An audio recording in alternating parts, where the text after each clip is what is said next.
My name is John Sumner, and I have served on the juvenile court bench for over 16 years.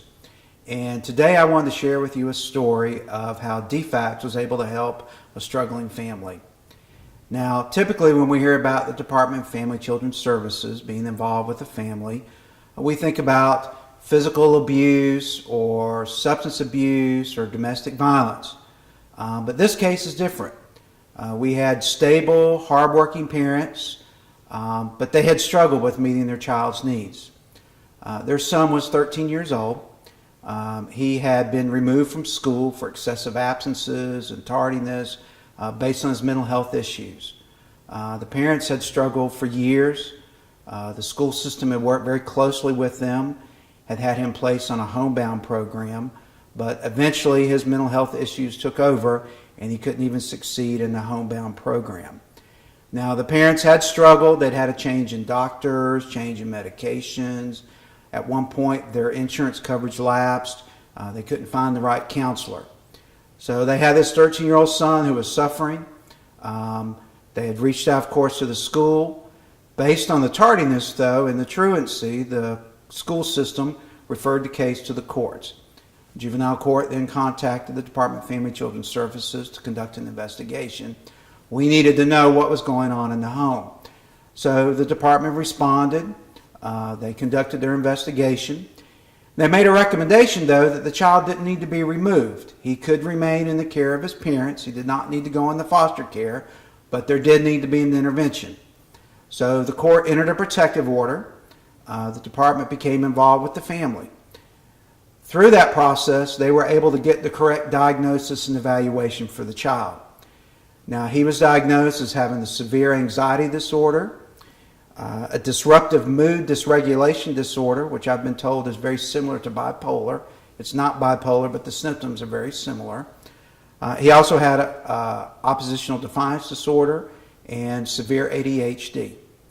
So the court had ordered that there would be a parent aide in the home to assist the parents. He had a new counselor, new therapist for him and the family. Probably most importantly, they had him on the right medications. Mental health is very difficult to treat, can be, and it can be hard to find the right diagnosis, particularly with children. But they were able to find the right medicine management for this child. The court reviewed the matter. Now,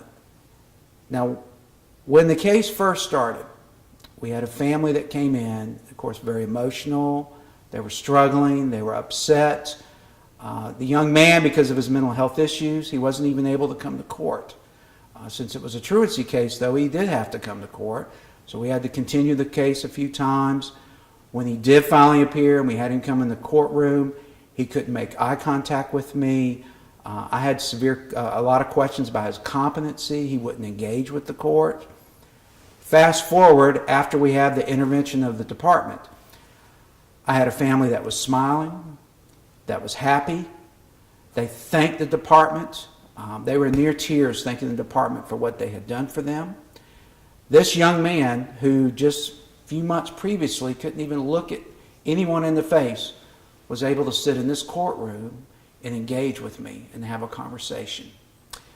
His homebound program was going great. In fact, he had actually started attending school a few classes every day. And I was talking to this young man, and he was very proud of the fact.